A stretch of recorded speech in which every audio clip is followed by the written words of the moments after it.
10 years ago, I was desperately searching for a strategy that wouldn't make me wait for 10 years for multi-bagger returns. I wanted stocks that could deliver explosive returns quickly, not the typical buy and hold forever approach.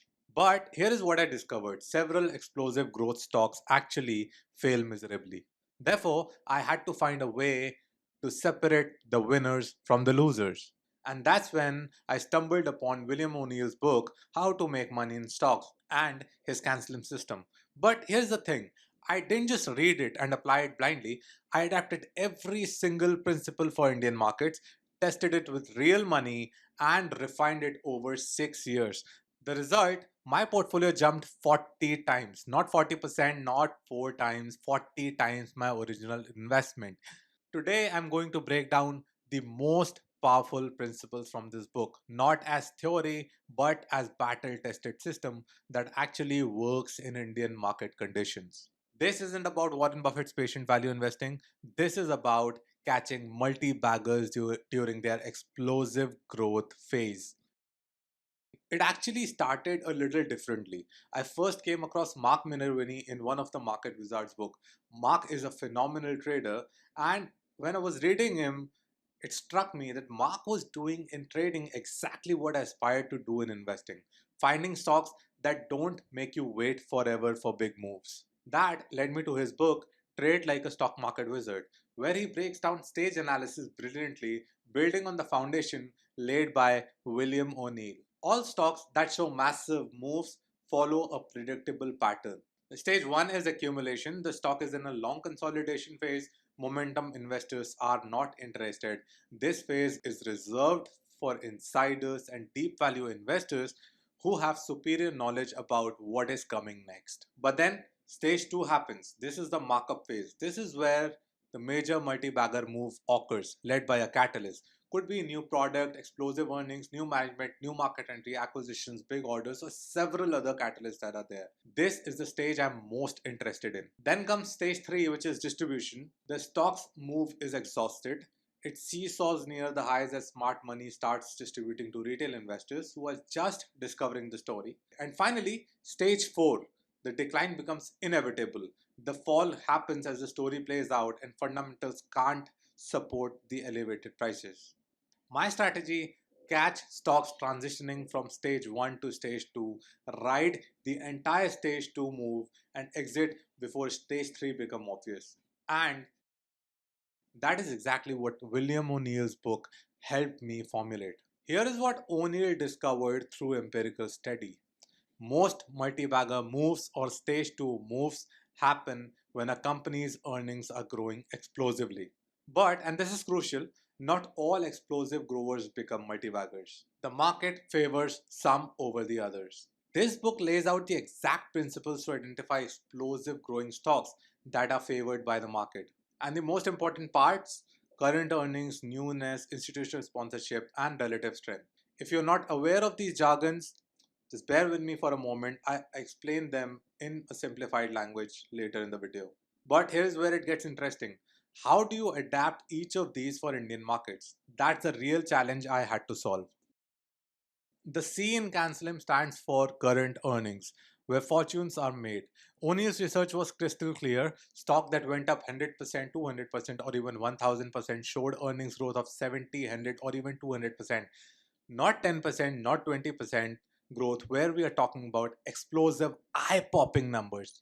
Applying it to Indian markets, I only look at companies showing quarterly operating profit growth of a minimum of 70%. But I'm really hunting for those rare 100% growth quarters. Those are the ones that create multi-baggers. Let me tell you about Sadhana Nitrochem in 2018. Picture this: in December 2017 quarter, the company posted a massive 16,000% increase in net profit. Yes, you heard that right, 16,000%. Most investors, including the seasoned ones I spoke to, looked at that number and thought it was an error or a one time fluke. But I saw it as a screaming buy signal. The stock did not give a traditional William O'Neill base and breakout pattern, but the force of earnings was so strong, this was a not to miss stock. Therefore, the result: the stock went up 16 times in just under a year.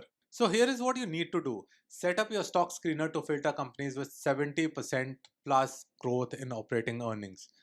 That's your starting universe. Everything else is noise. Next, the A in CanSlim, that stands for annual earnings, and that is a consistency question. While current quarterly earnings show you the immediate momentum, annual earnings show you the consistency. O'Neill wanted to see at least 25% annual earnings growth over the past 3 years. But in the Indian context, I don't particularly look at annual earnings growth too much because most times the biggest winners are the ones who might have lumpy annual earnings, but a tectonic change has brought new life into the stock. Take Zomato for example.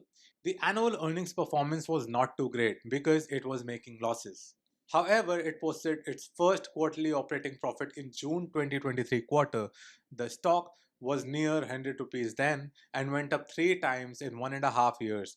The tectonic change in this case was Blinkit's high growth and Zomato turning operationally profitable. Next, the N in Cancelim stands for Newness, the game changing catalyst. Now, this is where most investors get it completely wrong. O'Neill identified two types of newness: fundamental newness, new products, new management, new markets, new business models, and anything new qualitatively. And then there was a technical newness, stocks hitting 52-week high or all time highs. It was after I read this part in the book that my perspective changed completely. While everyone screams buy low and sell high, I was specifically hunting for stocks hitting new highs. This might sound scary, but think about it logically. For a stock to become a massive multi-bagger, it has to breach its previous highs multiple times.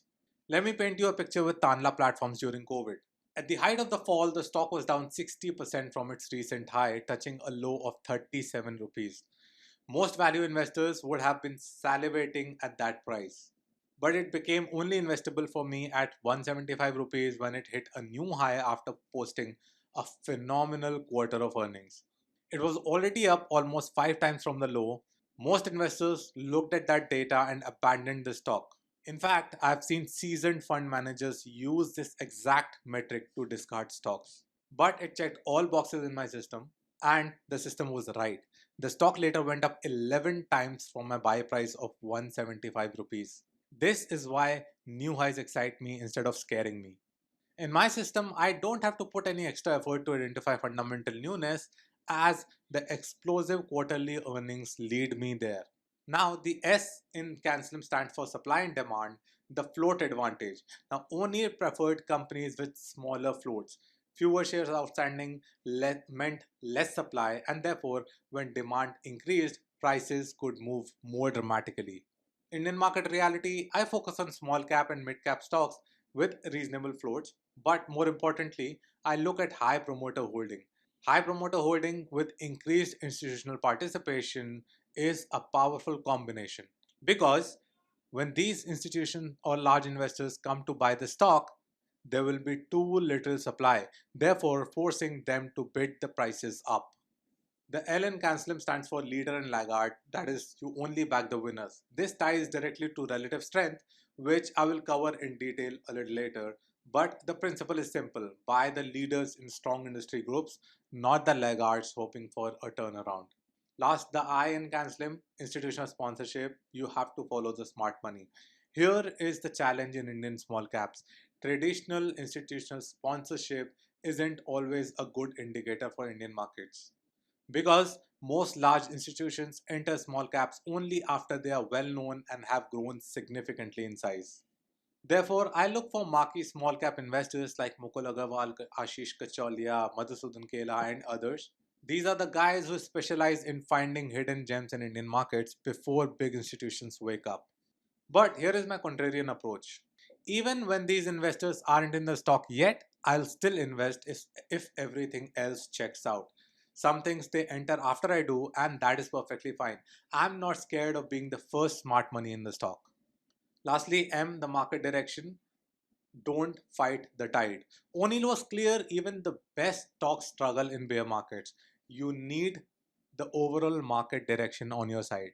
However, as I'm only interested in small caps, I have specific technical indicators that I apply to the small cap index to judge the momentum in small cap stocks. For one, I use the MACD indicator, MACD indicator. It's a simple indicator that when plotted in a chart shows how the actual momentum in a stock is panning out. MACD gives a clue of impending weakness before the market actually gets weak.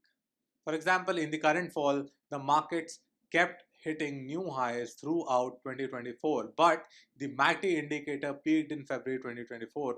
After that, all subsequent highs of the index were not matched by the MACD. This is the yellow light on the signal after the green. This kind of divergence is an alarm to be ready, not make mistakes, and be extra careful. I have another technical parameter which acts as the red light on the signal. It tells me when is the time to get rid of the weakest stocks in my portfolio and stay only with the strongest. I don't go all cash portfolio in market fall, but instead follow sell signals on individual stocks. However, I become very conservative in taking new bets when my technical signal flashes red. This is probably the most misunderstood concept in all of investing. So pay close attention. People constantly confuse relative strength or RS with relative strength index or RSI, but these are completely different concepts. Relative strength or the RS compares your stock's performance with all other stocks in the market. RSI compares the stock's current price strength with its own past price action. O'Neill developed a ranking system where stocks are rated from 1 to 99 based on their price performance relative to all other stocks. A stock with RS of 80 means it is outperforming 80% of all the stocks in the market. In my strategy, I prefer stocks with RS of 80 or above. These are the leaders, not the laggards. Here is why this matters. An RS of 80 means the stock is trading stronger than 80% of all stocks in the market. An RSI of 80 simply means the stock is at a point of strength compared to its own recent price movement. I'm interested in leaders, stocks that are leading the entire market in price performance. That is why I focus on RS or relative strength. I also look for stocks that refuse to bow down when the markets crash. These stocks stand tall during market corrections, sometimes even hitting new highs when the broader market hasn't fully recovered. Perfect example, JB Chemicals during the COVID crash. While Nifty 50 fell 40% and the small cap index crashed 50%, JB Chemicals fell only 30%. But here's the kicker, it was extremely quick to recover, and actually it hit a new high in May 2020 while the market was still struggling. Therefore, the result, the stock went up 400% in 1 year. This is the power of relative strength in action. Let's talk about entry strategy. How O'Neill does it and how I have adapted it to Indian markets. For swing trading, O'Neill looked for bases, periods when trending stocks halt and catch their breath before the next move. These bases typically last 7 to 65 weeks and show specific characteristics. But for my strategy, since I'm not looking for 20% moves in 8 weeks, like O'Neill, I take a slightly different entry approach. I'm looking for multi-baggers in the making. Therefore, I'm willing to enter earlier in base formation or even during the initial breakout from stage 1 to stage 2. I have observed that whichever system I follow, my win rate is going to be between 45 and 60%. So, when I buy a stock when it is not forming a base or it is in a base and not broken out, but it checks all of the boxes of earnings and technical strength, the results are more or less the same. Therefore, I do what is more convenient for me. For my entry, I look for a pullback based on a technical indicator, which doesn't ensure the best pricing but delivers good results nevertheless.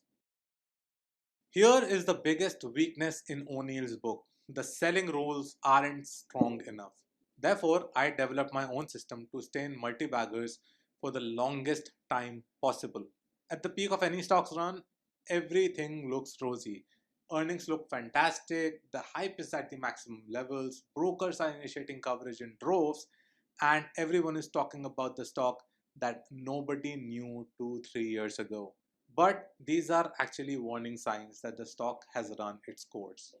In my strategy, technicals supersede fundamentals for exits. When it comes to selling, I ignore fundamental story and focus purely on technical signals. Here is why the market is forward looking, and by the time the fundamental deterioration shows up in quarterly result, the stock has usually already started its stage 4 decline. Here are some of my technical exit signals. I look for RS ranking dropping below 70, failed breakout attempts from consolidation patterns, and most importantly, I again use the MACD indicator to exactly time my exit from stocks. Let me tell you about Tanla from 2020. I had Tanla platforms through its entire 11 times run. The fundamental story kept getting better, new contracts, growing revenues, expanding margins, and whatnot. But when the stock started showing technical weakness and gave me an exit signal on the MACD indicator, I was up a lower 8 times on the stock. Therefore, when it comes to exiting multi-baggers, you have to make peace with the sacrifice you have to make. My MACD exit signal coincides with the start of stage 3 consolidation or stage 4 decline. This way, I have captured whatever the stock had to offer, and therefore, I can be on my next multi-bagger with the sales proceeds. No time wasted, not a dead money problem here. A year later, Tanla had fallen 75% from its peak and 67% from my selling price. The fundamental story turned sour and investors rushed to exit. This system doesn't help me get out at the exact top, but it helps me avoid the painful stage 3 and stage 4 declines. So here is my complete 7-step system. Let me put it all together and give you my exact step-by-step process. Step 1 is earnings screen. Filter for companies with 70% quarterly operating profits growth. This is non-negotiable. Step 2 is newness. Look for fundamental catalysts and stocks hitting 52-week high or all-time highs. Step 3 is relative strength verification. Only consider stocks with RS above 80, leaders only. Step 4 is smart money. Confirm and check for quality institutional investors or marquee small cap investors in the stock. Step 5 is stage analysis. Confirm the stock is in stage 2 or transitioning from stage 1 to stage 2. And step 6 is entry execution. Buy when the stock is in new high ground. Don't chase, but build a system around smaller pullbacks. And step 7, exit discipline. Sell when technicals break down, regardless of what the fundamental story is telling you. The results speak for themselves. This system has delivered a 40 times portfolio jump over 6 years. Not because I'm smarter than other investors, but because I focused on finding stocks in stage 2 of their multi-bagger journey and eliminated weak candidates through systematic filtering. And here is the hard truth about this system. This isn't easy. It's not magical, but it is absolutely possible if you have the discipline to follow the system and the courage to buy stocks when they're hitting new highs instead of waiting for them to get cheap.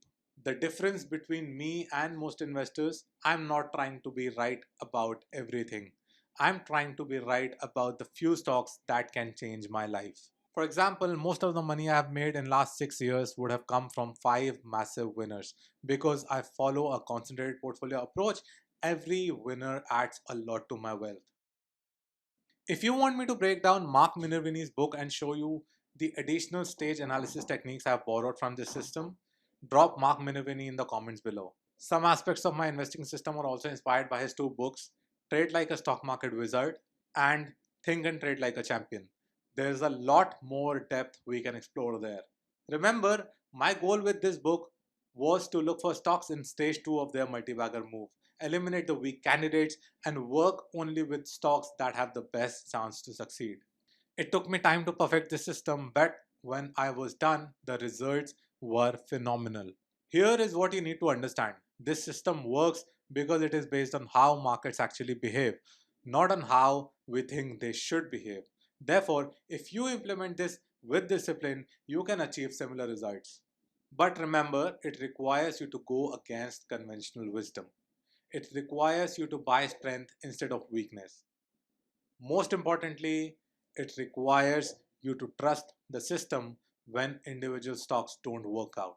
Because in this game, you don't need to be right all the time. You just need to be massively right a few times. If this video changed how you think about stock selection, hit that like button and subscribe.